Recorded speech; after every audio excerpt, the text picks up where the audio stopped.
আবু জেহেল জিজ্ঞেস করবে তোমাকে কি দিল, তখন মুষ্টিটা তুমি খুলবে। ভিক্ষুকের হাতে ফু দিলেন আর ভিক্ষুক মুষ্টি ধরে আবু জেহেলের সামনে নিয়ে আসলেন। আবু জেহেল বলল, ওই আলী কি দিল তোমারে ভিক্ষা?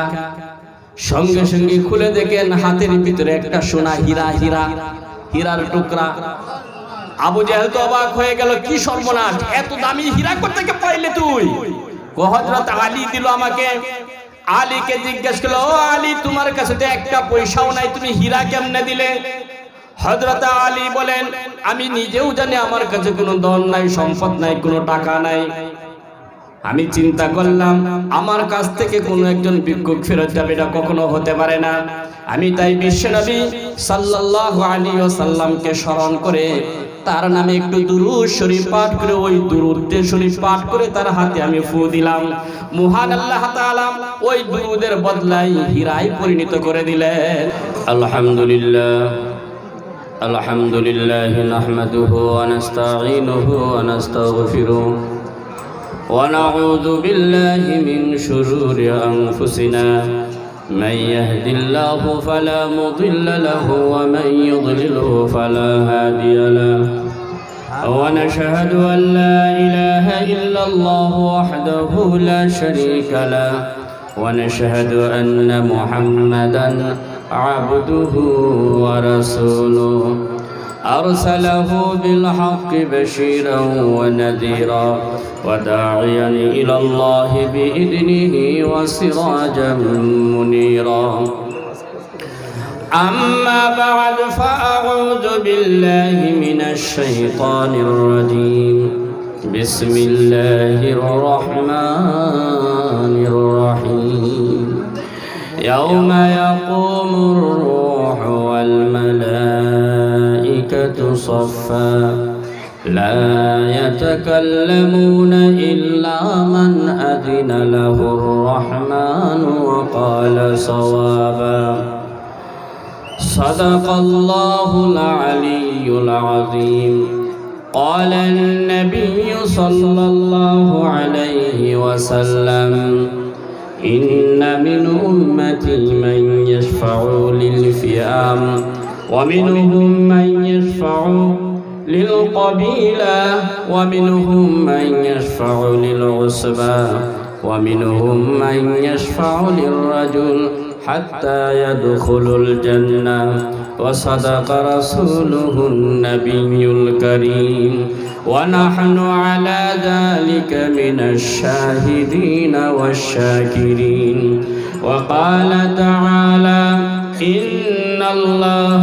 وملائكته يصلون على النبي يا أيها الذين آمنوا صلوا عليه وسلموا تسليما اللهم صل على سيدنا مولانا محمد وعلى آل سيدنا مولانا محمد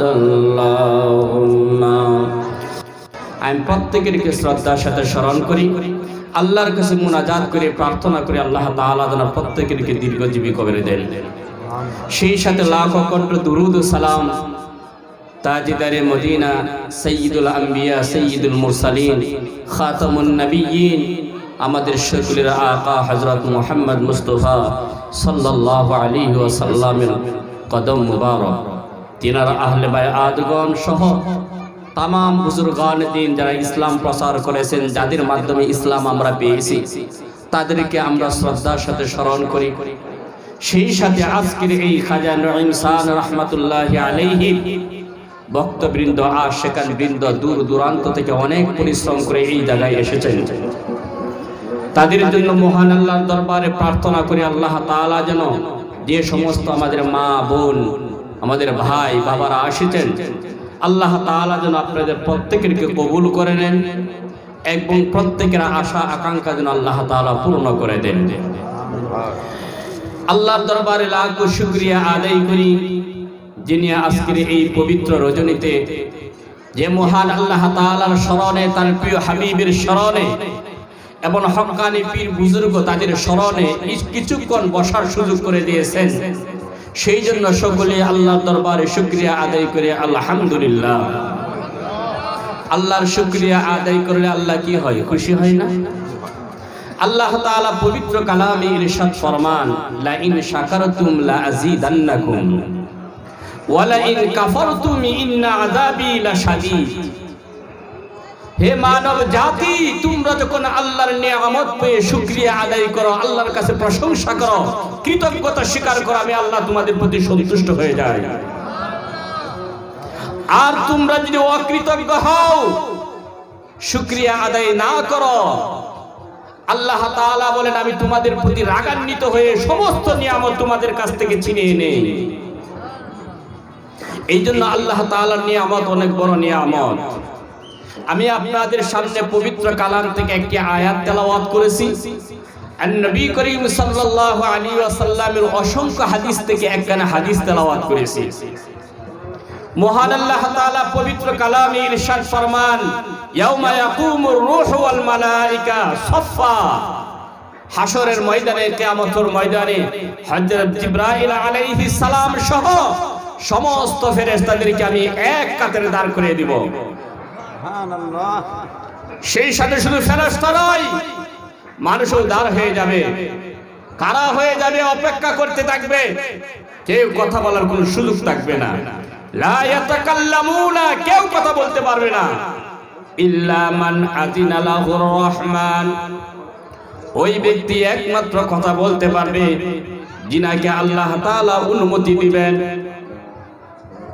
কাকে অনুমতি দিবেন? এটা রাসূলের হাদিস থেকে খুঁজে পাওয়া যায় যে সেই দিন আল্লাহ তাআলা কথা বলার জন্য কোন কোন ব্যক্তি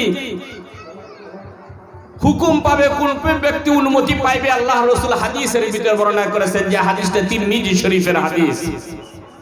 রাসূল সাল্লাল্লাহু আলাইহি ওয়াসাল্লাম বলেন, আবু সাঈদ রাদিয়াল্লাহু তাআলা আনহু থেকে এই হাদিসটি, যে ইন্না মিন উম্মতি মান ইয়াশফাউ লিল ফিআম। রাসূল বলেন, নিশ্চয় আমার উম্মতের ভিতরে এমন কিছু লোক আছে যারা এক বিরাট দলের জন্য আল্লাহর দরবারে সুপারিশ করবে। ওলি আল্লাহরা সুপারিশ করতে পারে, এই হাদিসটা আপনাদের সামনে তুলতেছি। যদি বলে আপনি ধরবেন, ভাই তিরমিজি শরীফের ভিতরে আছে, ইন্না মিন উম্মতি মান ইয়াশফাউ লিল ফিআম, যা আল্লাহ রাসূল স্বয়ং বলেছেন বিশ্বের ভিতরে ওলি আল্লাহরা তার বিরাট একটা দলের জন্য আল্লাহর দরবারে সুপারিশ করবে। সুবহানাল্লাহ। সেটা শত হইতে পারে, হাজারও হইতে পারে, লক্ষ হইতে পারে, কোটিও হইতে পারে। আল্লাহ রাসূল নির্ধারণ করেন না, বরং বলেছেন বিরাট এক দল, তাদের জন্য একজন ব্যক্তি সুপারিশ করে বসে থাকবে। ওয়া মিনহুম মান ইয়াশফাউ লিল ক্বাবিলা, এবং কোন কোন ব্যক্তি তার পুত্রের জন্য সুপারিশ করবে আল্লাহর দরবারে। ওয়া মিনহুম মান ইয়াশফাউ লিল উসবা, আবার কোন কোন ব্যক্তি তার একটা সামান্য দল নিয়ে আল্লাহর দরবারে সুপারিশ করবে। ওয়া মিনহুম মান ইয়াশফাউ লিল রাজুল, কোন কোন ব্যক্তি আমার উম্মত তার একজন ব্যক্তির জন্য সুপারিশ করবে।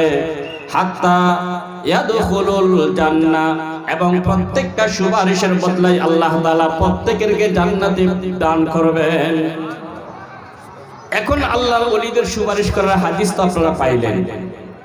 বড় পীর আব্দুল কাদের জিলানী রাহমাতুল্লাহি আলাইহি সুপারিশ করতে পারবেন কি পারবেন না?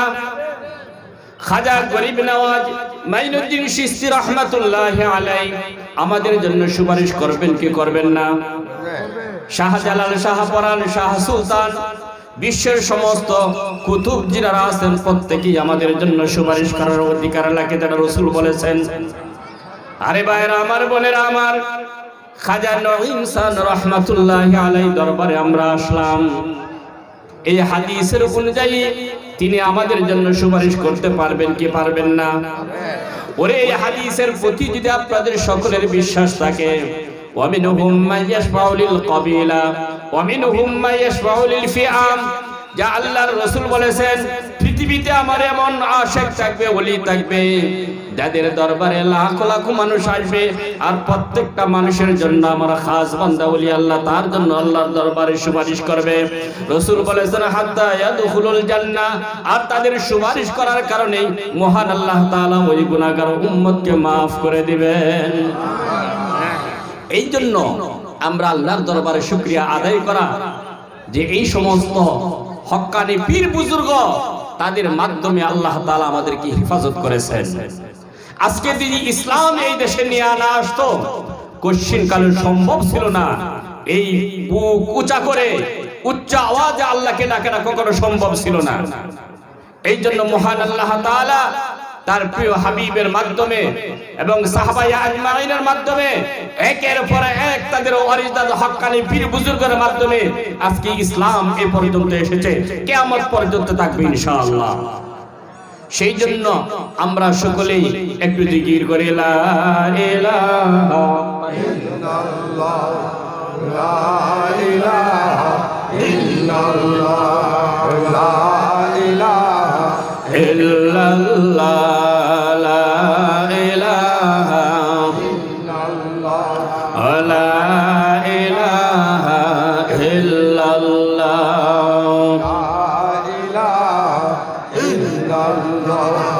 লা ইলাহা লা ইলাহা ইল্লাল্লাহু মুহাম্মাদুর রাসূলুল্লাহ সাল্লাল্লাহু তাআলা আলাইহি ওয়াসাল্লাম। কিয়ামতের ময়দানে, হাশরের ময়দানে যখন মহান আল্লাহ তাআলা বিচার কার্যালয় শুরু করবেন, আল্লাহ তাআলার রাগান্বিত এমন একটা অবস্থায় মানুষ তরতর করে কাঁপতে থাকবে আর বলবে ইয়া নাফসি ইয়া নাফসি ইয়া নাফসি, হে আল্লাহ তুমি আমাকে বাঁচাও। সকলে নিজের চিন্তা করবে, আল্লাহ আমাকে বাঁচাও বাঁচাও, আমি বাঁচতে চাই। দৌড়াইয়া সর্বপ্রথম হযরত আদম আলাইহিস সালামের দরবারে চলে যাবে, বলবে ও আদম নবী, মহান আল্লাহ তাআলা আপনাকে পছন্দ করে, মহব্বত করে, দয়া করে সৃষ্টি করেছেন, রূহ নিক্ষেপ করেছেন। ও আদম নবী, আপনি তো একজন নবী, প্রথম মানুষ। আল্লাহ তাআলা আপনাকে প্রথম নবী হিসাবে এই দুনিয়াতে প্রেরণ করেছেন। আজকে ওই বিপদের দিনেও আদম নবী ও আমাদের আদি পিতা, আমাদের সকলের জন্য আপনি একটু সুপারিশ করেন। আপনার সুপারিশ আল্লাহ তাআলা আমাদের সকলকে maaf করে দিবেন। হযরত আদম আলাইহিস সালাম সেই দিন বলবে, ও হাশরবাসী, আজ আমার দ্বারা সম্ভব নয়, কারণ আমি আল্লাহ তাআলা বলেছিলেন ওয়ালা তাকরাবা হাদিহি শাজারা, ও আদম ও হাওয়া তোমরা ওই গাছের নিচে যাবে না। কিন্তু শয়তানের ধোঁকায় পড়ে আমরা ভুল করে ওই গাছের নিচে চলে গেলাম, যার কারণে মহান আল্লাহ তাআলা আমাদেরকে বেহেশত থেকে বাহির করে দিলেন। আমরা একদিন নয়, দুই দিন নয়, ৩৫০ বছর কান্না করে বিশ্বনবী সাল্লাল্লাহু আলাইহি ওয়াসাল্লামের সুপারিশে মহান আল্লাহ তাআলা আমাদেরকে ক্ষমা করে দিলেন। আজকে এই ভুলের কারণে আমি আল্লাহর দরবারে কোনো সুপারিশ করতে পারবো না। তোমরা চলে যাও হযরত নূহ আলাইহিস সালামের দরবারে। হাশরবাসীরা দৌড়াইয়া হযরত নূহ আলাইহিস সালামের দরবারে চলে যাবেন আর বলবেন, ও নূহ, সর্বপ্রথম আপনাকে কিতাব দান করেছেন আল্লাহ তাআলা, আপনার নবী এবং কিতাব দান করেছেন। ও নূহ নবী, আমাদের জন্য একটু সুপারিশ করুন। এই হাশরের ময়দানে আল্লাহর যে রাগ, আমাদের কাউকে আল্লাহ তাআলা জাহান্নাম ছাড়া আমাদের কাউকে গতি নাই, জাহান্নাম দান করবেন। সুতরাং ওই জাহান্নাম থেকে বাঁচার জন্য আপনার সুপারিশ কামনা করতেছি। হযরত নূহ আলাইহিস সালাম বলবেন, না না না, আমিও সুপারিশ করতে পারবো না, তোমরা চলে যাও হযরত ইব্রাহিম নবীর দরবারে। হযরত সকল হাশরবাসীরা হযরত ইব্রাহিম নবী আলাইহিস সালামের দরবারে চলে যাবেন আর বলবেন, ও ইব্রাহিম নবী, আপনি হলেন খলিলুল্লাহ। আপনাকে যখন আগুনে নিক্ষেপ করা হয় আর আল্লাহর প্রশংসা করতে করতে আল্লাহর হুকুম মানতে গিয়ে আপনি আগুনে নিক্ষেপ হয়ে গেলেন। আর আল্লাহ তাআলা বলেন, কুলনা ইয়া নারু কুনি বারদান ওয়া সালামান আলা ইব্রাহিম ও ইব্রাহিম নবী আপনার প্রতি সন্তুষ্ট হয়ে মহান আল্লাহ তাআলা আগুনকে ঠান্ডা করে দিলেন। ও ইব্রাহিম নবী আল্লাহ তাআলা আপনাকে বলেছেন আপনি আপনার আল্লাহ আপনার বন্ধু, সুতরাং আমরা হাসরবাসী আপনার দরবারে আসছি একটু সুপারিশ করার জন্য। ও ইব্রাহিম নবী আমাদের জন্য একটু সুপারিশ করে দেন, আর আপনার ওই সুপারিশের উসিলায় মহান আল্লাহ তাআলা আমাদেরকে মাফ করে দিবেন। হযরত ইব্রাহিম নবী বলবেন না না না, আজকে আমার দ্বারাও সম্ভব নয়, কারণ আমি একটা জীবনে একটা ভুল করে ফেলেছি, আর দ্বিতীয় ভুল আল্লাহর দরবারে করতে চাই না। তোমরা চলে যাও হযরত মূসা নবী আলাইহিস সালামের দরবারে। হাসরবাসীরা দিশাহারা হয়ে হযরত মূসা আলাইহিস সালামের দরবারে চলে যাবেন আর বলবেন ও মূসা নবী তুমি আল্লাহর সাথে কথা বলেছো, আল্লাহ তাআলা তোমাকে কালিমুল্লাহ বলেছেন, তুর পাহাড়ে আল্লাহর সাথে কথা বলেছো, অনেক সময় আল্লাহর সাথে তুমি কথা সুন্দর সুন্দর কথা বলেছো। ও মূসা নবী আজকে এই বিপদের সময় তুমি আমাদেরকে হেফাজত করো, আল্লাহর দরবারে সুপারিশ করো। মূসা আলাইহিস সালাম বলবেন ও হাসরবাসীরা আমার দ্বারাও সম্ভব নয়, কারণ আমি এক লোককে থাপ্পড় মেরে ফেলেছিলাম, আমার ছিল এটা ভুল, কিন্তু এই ভুলের কারণে মহান আল্লাহর দরবারে যদি আবার সুপারিশের জন্য যাই কবুল করবেন না। তোমরা চলে যাও হযরত ঈসা আলাইহিস সালামের দরবারে। সমস্ত হাসরবাসীরা হযরত ঈসা নবী আলাইহিস সালামের দরবারে চলে যাবেন। হযরত ঈসা নবী বলবেন ও হাসরবাসীরা আদম থেকে শুরু করে আমার পর্যন্ত যত নবীর কাছে যাও পুরো নবী তোমাদের জন্য সুপারিশ করতে পারবে না, কারণ যে অবস্থায় আল্লাহ তাআলা রাগান্বিত আছেন কেউ সুপারিশ আল্লাহ তাআলা কবুল করবেন না। তবে ও হাসরবাসীরা তোমাদেরকে একটা মিষ্টি পরামর্শ দেই, তোমরা যদি বাঁচতে চাও তাহলে আখির নবী শেষ নবী হযরত মুহাম্মদুর রাসূলুল্লাহ সাল্লাল্লাহু আলাইহি ওয়াসাল্লামের দরবারে চলে যাও। হাসরবাসীরা সেই দিন পাগল হারা হয়ে দিশাহারা হয়ে হযরত মুহাম্মদুর রাসূলুল্লাহ সাল্লাল্লাহু আলাইহি ওয়াসাল্লামের দরবারে চলে যাবেন আর বলবেন ও আল্লাহর প্রিয় মাহবুব, ও আল্লাহর প্রিয় হাবিব, আপনি তো আল্লাহর বন্ধু, আমাদের জন্য একটু দোয়া করেন, কারণ আপনাকে যদি আল্লাহ তাআলা সৃষ্টি না করতেন আদমকে পর্যন্ত আল্লাহ তাআলা সৃষ্টি করতেন না, সমস্ত সৃষ্টির মূল হলো আপনি। সুতরাং ও আমার প্রিয় নবী, ও আল্লাহর হাবিব, আমাদের জন্য তোমরা আমাদের জন্য সুপারিশ করেন, আপনার সুপারিশ আল্লাহ তাআলা অবশ্যই কবুল করবেন। রাসূল হাদিস বর্ণনা করেন সেই দিন হযরত নবী করিম সাল্লাল্লাহু আলাইহি ওয়াসাল্লাম সিজদায় পড়ে যাবেন আর আল্লাহ তাআলার কাহারের চিৎকারে তরতর করে জমিনটা কেঁপে উঠবে। হাসরবাসীরা ইয়া নাফসি ইয়া নাফসি বলে চিৎকার করবে, সমস্ত নবীগণ ইয়া নাফসি ইয়া নাফসি বলে চিৎকার করবেন। হঠাৎ আল্লাহ তাআলা তার ডান পাশে তার প্রিয় হাবিবের দিকে নজর করবেন, নজর করে দেখবেন তার প্রিয় হাবিব সিজদার ভিতরে ইয়া উম্মতি নাফসি ইয়া উম্মতি ইয়া উম্মতি বলতেছেন। আল্লাহ তাআলা সেই দিন বলবেন ও আমার প্রিয় হাবিব ইরফা রাসাক, আপনার মাথা উঠান, আপনি কি চান? আল্লাহ রাসূল মাথা উঠান নাই, আবার বলবেন ও আল্লাহ আমার প্রিয় হাবিব আপনাকেই তো আমি প্রথম সৃষ্টি করে উদ্দেশ্য একটা পৃথিবী সৃষ্টি করা, আপনি মাথা উঠান, সিজদার ভিতরে পড়ে কি কান্না করতেছেন? আল্লাহ রাসূল বলেন আমি আমার উম্মতের জন্য আমি কান্না করতেছি, আল্লাহ আমার উম্মতকে আপনি বাঁচান। আল্লাহ তাআলা বলেন ইরফা রাসাক লাম তুশফা ইশফা লাম তুশফা। আল্লাহ তাআলা বলেন ও আমার প্রিয় হাবিব আজকে আপনি যা সুপারিশ করবেন সমস্ত সুপারিশ কবুল করা হবে। আল্লাহ রাসূল সেই দিন ডাক দিয়ে বলল ও আল্লাহ আমার গুনাহগার উম্মতকে তুমি maaf করে দাও। সেই দিন রাসূলের এই সিজদার হালতে আল্লাহর দরবারে যখন কেঁদে কেঁদে মুনাজাত করবেন, সিজদায় পড়ে থাকবেন, আল্লাহর রাসূলের নুরানি চেহারার দিকে তাকাইয়া বিশ্বের সমস্ত গুনাহগার উম্মতকে আল্লাহ তাআলা maaf করে দিবেন। সেই জন্য সেই রাসূলের শানে একটু মহব্বতে সকলে একটু দরুদ শরীফ পড়ি আল্লাহুম্মা সাল্লাল্লাহু আলা সাইয়্যিদিনা মাওলানা মুহাম্মদ ওয়া আলা আলি সাইয়্যিদিনা মাওলানা মুহাম্মদ। আল্লাহুম্মা সামনে অনেক জায়গা খালি আছে, যারা পিছনে দাঁড়ায় আছেন সামনে বসে যান।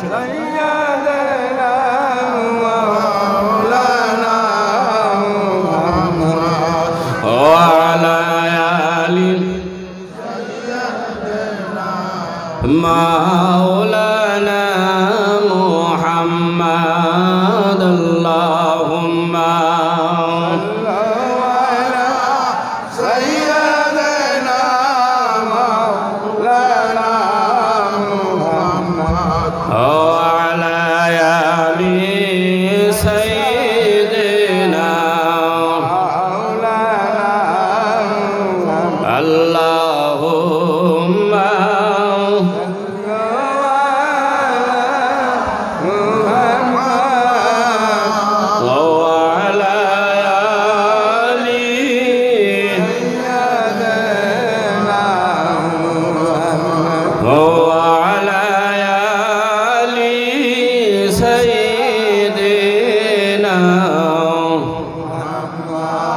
রসুলের দুরূদ আমরা তো অনেকেই আসতে পড়ি বা পড়ি না, মুখ বন্ধ করে রাখি। রসুলের দুরূদ যে পড়ে তার মধ্যে মুক্তা বাইর হয়। আবু জেহেল একদিন খানা কাবার সামনে তার সাঙ্গ পাঙ্গদেরকে নিয়ে বসা, এক ভিক্ষু ভিক্ষা চাইতে আসছে যে আবু জেহেল আমাকে কিছু ভিক্ষা দাও। আবু জেহেল চিন্তা করলো ওই ভিতরে আলী বসা, আলী তো গরিব ছিলেন, দুনিয়া চান নাই, কোনো ধন সম্পদ চান নাই, শুধু অন্তরের ভিতরে ছিল আল্লাহ ও তার রাসূলের মোহাব্বত। হযরত আলীকে বলা, হো আলী তুমি কি চাও? তুমি দুনিয়ার সম্পদ চাও না ইলম চাও? হযরত আলী বলেন দুনিয়ার সম্পদ তো একদিন শেষ হয়ে যাবে, কিন্তু আল্লাহ রসুলের মোহাব্বতের ইলম তো কোনোদিন শেষ হবে না। এই জন্য আলী বলেছিলেন দুনিয়ার কোনো ধন সম্পদের প্রয়োজন নাই, আমার অন্তরের ভিতরে আল্লাহ ও তার রাসূলের মোহাব্বতই যথেষ্ট। খানা কাবার ভিতরে বসা আবু জেহেল চিন্তা করলো আলীকে একটু অপমান করি।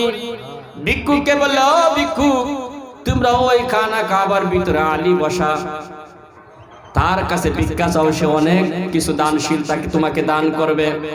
আবু জেহেল নিজেও জানে মাওলা আলীর কাছে কিচ্ছু নাই, কিচ্ছু নাই, কিন্তু ভিক্ষুকে বলল আলী আমাকে কিছু দান করো, কিছু ভিক্ষা দাও।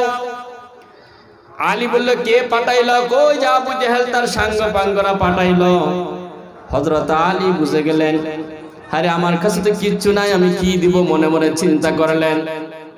চিন্তা করে উনি দেখলেন যে বিশ্বনবী সাল্লাল্লাহু আলাইহি ওয়াসাল্লামের কথা স্মরণ হয়ে তার হাতের ভিতরে ফু দিলেন আর বললেন তোমার মুষ্টিটা শক্ত করে ধরো, যখন ওই আবু জেহেল জিজ্ঞেস করবে তোমাকে কি দিল, তখন মুষ্টিটা তুমি খুলবে। ভিক্ষুকের হাতে ফু দিলেন আর ভিক্ষুক মুষ্টি ধরে আবু জেহেলের সামনে নিয়ে আসলেন। আবু জেহেল বলল ওই আলী কি দিল তোমারে ভিক্ষা? সঙ্গে সঙ্গে খুলে দেখেন হাতের ভিতরে একটা সোনা হীরার টুকরা। আবু জেহেল তো অবাক হয়ে গেল, কি সর্বনাশ, এত দামি হীরা কোথেকে পাইলে তুই? হযরত আলী দিল আমাকে। আলীকে জিজ্ঞেস করলো ও আলী তোমার কাছে তো একটা পয়সাও নাই, তুমি হীরা কেমনে দিলে? হযরত আলী বলেন আমি নিজেও জানি আমার কাছে কোনো ধন নাই, সম্পদ নাই, কোনো টাকা নাই। আমি চিন্তা করলাম আমার কাছ থেকে কোনো একজন ভিক্ষুক ফেরত যাবে, এটা কখনো হতে পারে না। আমি তাই বিশ্বনবী সাল্লাল্লাহু আলাইহি ওয়াসাল্লামকে স্মরণ করে তার নামে একটু দুরূদ শরীফ পাঠ করে, ওই দুরূদ শরীফ পাঠ করে তার হাতে আমি ফু দিলাম। মহান আল্লাহ তাআলা ওই দুরূদের বদলায় হীরায় পরিণত করে দিলেন। এই জন্য রসুলের দুরূদ এটা মুক্তার মতো, হীরার মতো, সোনার মতো। এই জন্য আমরা সকলে একটু অন্তর দিয়ে যে বিশ্বনবী সাল্লাল্লাহু আলাইহি ওয়াসাল্লাম আমাদের জন্য খালি দিয়েই গেলেন। আম্মা জান হযরত মা ফাতেমা রাদিয়াল্লাহু তাআলা আনহু উনি বলেছেন যে বাবার জন্ম থেকে নিয়ে উনার ওফাত পর্যন্ত জীবন ভরাই তার উম্মতের জন্য শুধু কেঁদেইছেন। একবারও হাসি দেখি নাই, খালি চোখের কোণায় পানি দেখেছি। যতবার আমার আব্বা জানের মুখের সাথে আমি কান লাগাইতাম মা ফাতেমা বলেন, ততবার শুনতাম উম্মতি উম্মতি, খালি উম্মতের জন্যই কেঁদেছেন।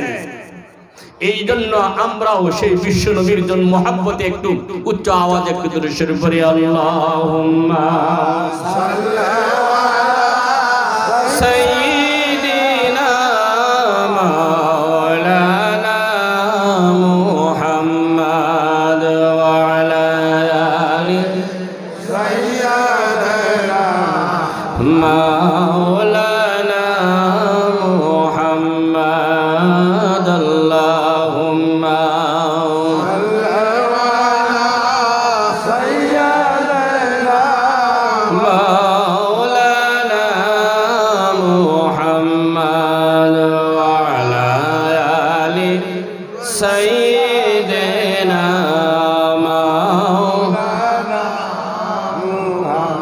হযরত ফাতেমা রাদিয়াল্লাহু তাআলা আনহা একদিন আবু বকরকে ডাকলেন, কারণ সন্তান যখন বাবা খুশি না থাকে, বাবা সবসময় যখন কান্না করে, সন্তান বাবার জন্য পাগল হয়ে যায়, কখন কোন মুহূর্তে কান্না বন্ধ করা যায় কিনা। ঠিক তদ্রূপভাবে আপনার সন্তানও যদি কান্না করে, বাবা চেষ্টা করে সন্তানের কান্না বন্ধ করার জন্য। হযরত ফাতেমা বলেন, আমার বাবাকে কোনোদিন হাসতে দেখি নাই, সব সময় চিন্তা করতাম আমার বাবা কেন কাঁদে। কিন্তু আমি দেখেছি আমার বাবার কান্নার একটাই কারণ, তার গুনাহগার উম্মত। কেমনে গুনাহগার উম্মতকে আল্লাহ তাআলা মাফ করবেন, সেই সময় সব চিন্তা নিয়ে আল্লাহ রাসূল কান্না করতেন। হযরত ফাতেমা চিন্তা করলেন আমার আব্বার কান্না বন্ধ করা দরকার। হযরত আবু বকর সিদ্দিক রাদিয়াল্লাহু তাআলা আনহুকে ডাক দিলেন, ও আবু বকর তুমি এইদিকে আসো। আমার আব্বার মুখে শুনেছি তুমি জান্নাতি, আর তুমি মক্কা থেকে মদিনায় যখন হিজরত করলে আমার আব্বার সফর সঙ্গী হলে আবু বকর। ও আবু বকর তোমাকে আমার আব্বা সিদ্দিক বলেছেন। ও আবু বকর তোমার সঙ্গী, তোমার সফর সঙ্গী আমার আব্বা জান্নাত পর্যন্ত বলেছেন। কিন্তু আবু বকর তোমাকে একটা দায়িত্ব দিতে চাই, তুমি এই দায়িত্বটা পালন করবে কিনা? হযরত আবু বকর বলেন, ফাতেমা আপনি বলেন, আপনি যে দায়িত্ব দিবেন আমি পুরোপুরি ওই দায়িত্ব পালন করব। হযরত ফাতেমা বলেন, আমার আব্বার কান্না তামার করার একটাই উপায়, কিয়ামত পর্যন্ত যত পুরুষ বৃদ্ধ হবে মারা যাবে তাদের দায়িত্ব জান্নাতে নেওয়ার দায়িত্ব আবু বকর আপনি নেবেন কিনা? হযরত আবু বকর বলেন, ও ফাতেমা তুমি চিন্তা করো না, আমার প্রিয় হাবিবের যত উম্মত, বয়স্ক উম্মত যারা পুরুষ, তারা যদি মারা যায় আমি আবু বকর তাদেরকে জান্নাতে সুপারিশ করার জন্য আমি আল্লাহর দরবারে সুপারিশ করব। সমস্ত পুরুষ বয়স্কদের জান্নাতের দায়িত্ব আমি নিলাম আবু বকর। এবার ফাতেমা চিন্তা করলেন, বয়স্কদের তো দায়িত্ব নিল, কিন্তু যুবকদের দায়িত্ব আমি কাকে দিব? হযরত হাসান হুসাইনের আব্বা মাওলা আলীকে ডাক দিলেন, ও আলী তুমি এইদিকে আসো। তুমি তো সর্বপ্রথম যুবকদের ভিতরে আমার আব্বার কাছে মুসলমান হলে, ইসলাম গ্রহণ করলে। আমার আব্বা বলেছেন তুমি এই মদিনার দরওয়াজা, ইলমের দরওয়াজা। ও আলী তোমাকে একটা দায়িত্ব দিতে চাই। হযরত আলী বলেন, তুমি কি দায়িত্ব দিতে চাও? বললেন, অনেক যুবক আছে মারা যাবে, তারা বয়সও হবে না, কম বয়স হবে না, যুবক অবস্থায় মারা যাবে। আমার গুনাহগার উম্মত যুবক যারা, আমার আব্বার গুনাহগার উম্মত যারা যুবক অবস্থায় মারা যাবে, আর ওরা পাপ করবে, পাপের কারণে জাহান্নামেও যাইতে পারে।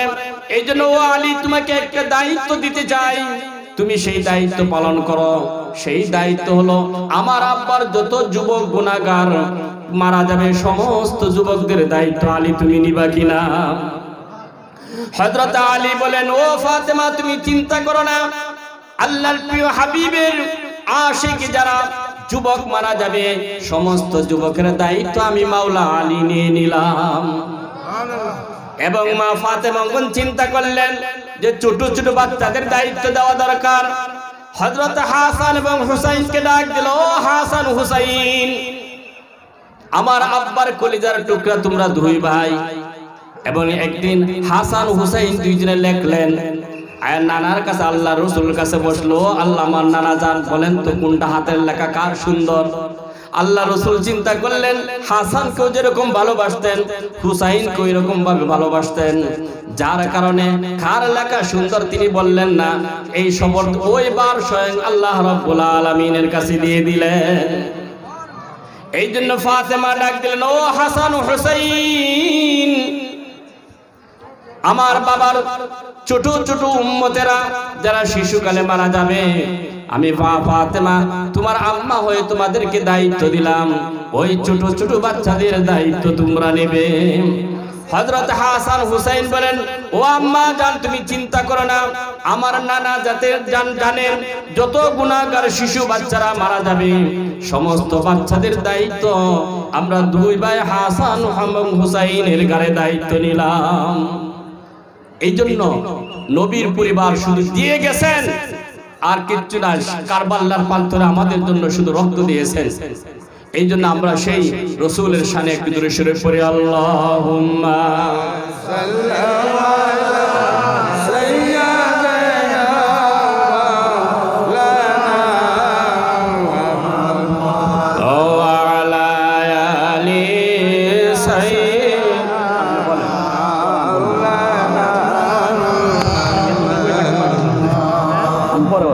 না না আপনি করেন না, আপনি করেন, আমি আছি।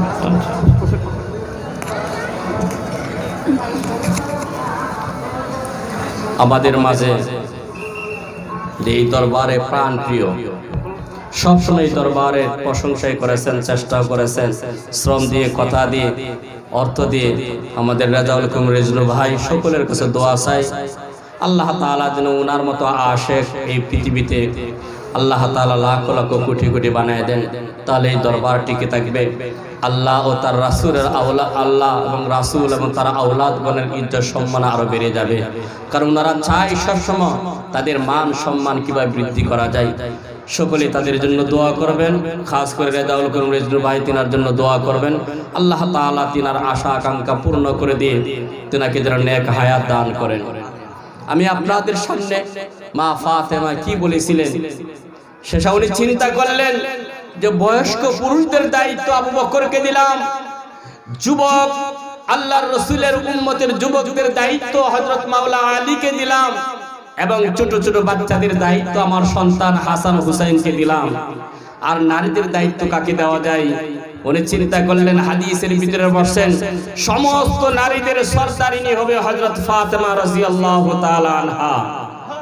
উনি বললেন, ও আমার আব্বাজান, আপনার সমস্ত গুনাহগার উম্মতের দায়িত্ব আমি বন্টন করে দিলাম, এবং পৃথিবীতে যত মহিলা আশিকা আসবে সমস্ত মহিলাদের দায়িত্ব আমি ফাতেমা নিয়ে নিলাম। আপনি একটু কান্না বন্ধ করেন। কিন্তু আল্লাহ রাসূলের কান্না তো বন্ধ নয়, আল্লাহ রাসূল শুধু আমাদের জন্য উম্মতি উম্মতি বলে খেতেছেন। হযরত ফাতেমা ইন্তেকালের সময় হযরত মাওলা আলীকে বললেন, ও আলী, তোমাকে আমি একটা কথা বলতে চাই, আমি যখন ইন্তেকাল করব আমাকে রাতের বেলা তোমরা দাফন করবে, আর আমাকে যখন তুমি কাফন ছড়াবে ওই ঘরের কোণার ভিতরে একটা কাগজের টুকরা, ওই কাগজটা আমার কাফনের সাথে বেঁধে দিবে। হযরত আলী বলেন, এই কাগজের টুকরার কথা তো কোনোদিন বলো নাই। আমি কাউকে বলি নাই, কিন্তু আমি ওই কাগজের টুকরা মহান আল্লাহ তাআলা আমাকে দিয়েছিলেন। হযরত আলী তো অবাক হয়ে গেলেন, কি গো ফাতেমা? হ্যাঁ, অবশ্যই দিয়েছেন। আল্লাহ তাআলা ওই কাগজের টুকরাটা জিবরাইলের মাধ্যমে সরাসরি আমার হাতে দিয়েছেন। এটা আমার আব্বাজানকে পর্যন্ত আমি বলি নাই। আমি যখন ইন্তেকাল করব, আলী, ওই কাগজের টুকরাটা আমার কাফনে তুমি বেঁধে দিও। কিয়ামতের ময়দানে, হাসরের ময়দানে ওই কাগজের টুকরা আমি মাওলার সামনে ধরে দিব। আলী তো অবাক হয়ে গেলেন, এই কাগজের টুকরার ভিতরে, ও ফাতেমা, কি লেখা একটু বলো। হযরত ফাতেমা বলেন, আমার আব্বাজান যখন তোমার আমার ভিতরে বিবাহর বন্ধনে আবদ্ধ করার অনুমতি চাইল আমার কাছে, আমি দেন মোহরের কথা তুললাম। আমার আব্বাজান দেন মোহর 400 মিসকাল দেন মোহর ধার্য করলো। আমি বললাম, না, অল্প দেন মোহর, আমি বিবাহ বসবো না। আল্লাহ রাসূল তো অবাক হয়ে গেলেন যে আমার মেয়ে আমার কথা সে অনুমতি আমার কথার বিপরীতে চলতেছে না, কিরকম? মা ফাতেমা বলেন, আব্বাজান, আপনি 400 মিসকাল দেন মোহর আমার জন্য আলী আর আমার জন্য বিবাহ ধার্য করলেন, এই স্বল্প দেন মোহর আমার দ্বারা সম্ভব নয়। আল্লাহ রাসূল বললেন, এছাড়া তো দেওয়া সম্ভব না বেশি, কারণ মাওলা আলীর কাছে এত সম্পদ নাই। হযরত ফাতেমা এবং আলীর বিবাহ মহান আল্লাহ তাআলা নির্ধারণ করলেন। মহান আল্লাহ তাআলা জিবরাইলের মাধ্যমে জানায় দিলেন, আমার প্রিয় হাবিবকে জানায় দেন, বেহেশতের ভিতরে যত নাজ নিয়ামত আমি দান করেছি সমস্ত বেহেশতটা আমি হযরত ফাতেমার দেন মোহর ধার্য করে দিলাম। আল্লাহ রাসূল খুশি হয়ে গেলেন, বললেন, ও ফাতেমা, তুমি 400 মিসকাল দেন মোহর তুমি বলছো কম হয়ে গেছে। আল্লাহ তাআলা বেহেশতের যত নিয়ামত সমস্ত নিয়ামত তোমার দেন মোহরের জন্য নির্ধারণ করেছেন।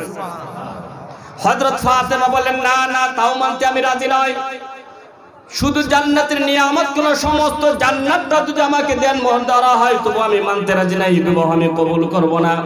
আল্লাহ রাসূল তো অবাক হয়ে গেলেন, কি কম? মা ফাতেমার চিন্তা কি জানে? মা ফাতেমা বললেন, ও আব্বা, তুমি চিন্তা করো না, আমার জান্নাত চাই না, নাজ নিয়ামত চাই না। মহান আল্লাহ তাআলা আমাকে একটা কথা দেও, তোমার সমস্ত উম্মতকে আমার দেন মোহরের ধার্য হিসেবে কবুল করে নিলাম। এই দেন মোহরের বদলায় তোমার গুনাহগার উম্মতকে যেন আল্লাহ তাআলা জান্নাতের ব্যবস্থা করে দেন। দেখছেন চিন্তা কই? আল্লাহ তাআলা খুশি হয়ে একটা চিঠি দিলেন, ও জিবরাইল, যাও ফাতেমাকে এই চিঠিটা দিয়ে দাও, তার গুনাহগার উম্মত যারা আল্লাহ রাসূলের জন্য দেওয়ানা, আহলে বায়াতের জন্য দেওয়ানা, ওরা গুনাহ করতে পারে। যাও ফাতিমার দেনমোহর হিসাবে সমস্ত উম্মতদেরকে জান্নাত হিসাবে আমি দেনমোহর হিসাবে দান করে গেলাম। এই কাগজের টুকরা ফাতিমার হাতে যখন দিলেন তখন হযরত মাওলা আলী এবং মা ফাতিমার বিবাহ হইল। এই কাগজের টুকরাটার খবর আর কেউ জানে না। উনি ঘরের ভিতরে রাখলেন। হযরত আলীকে বললেন, ও আলী, হাশরের ময়দানে মহান আল্লাহ তাআলার সামনে যখন আমার আব্বা যান কান্না করে সুপারিশ করবে, তাও যদি কবুল না করে আমি তার উম্মতের জন্য ওই কাগজের টুকরাটা আল্লাহর দরবারে ধরে দিব। ও আল্লাহ, তুমি কথা দিয়েছিলে আমার দেনমোহর হিসাবে আমার আব্বার উম্মতকে তুমি মাফ করে দিবে। আর কত কাদা ইচ্ছে চাও আমার আব্বাকে, এবং খাতা তুমি বন্ধ করো, আমার আব্বার গুনাহগার উম্মতকে তুমি মাফ করে দাও। সেই জন্য সেই বিশ্বনবী সাল্লাল্লাহু আলাইহি ওয়াসাল্লামের শানে আমরা আবারও দরুদ শরীফ পড়ি। আল্লাহুম্মা সাল্লি আলা সাইয়্যিদিনা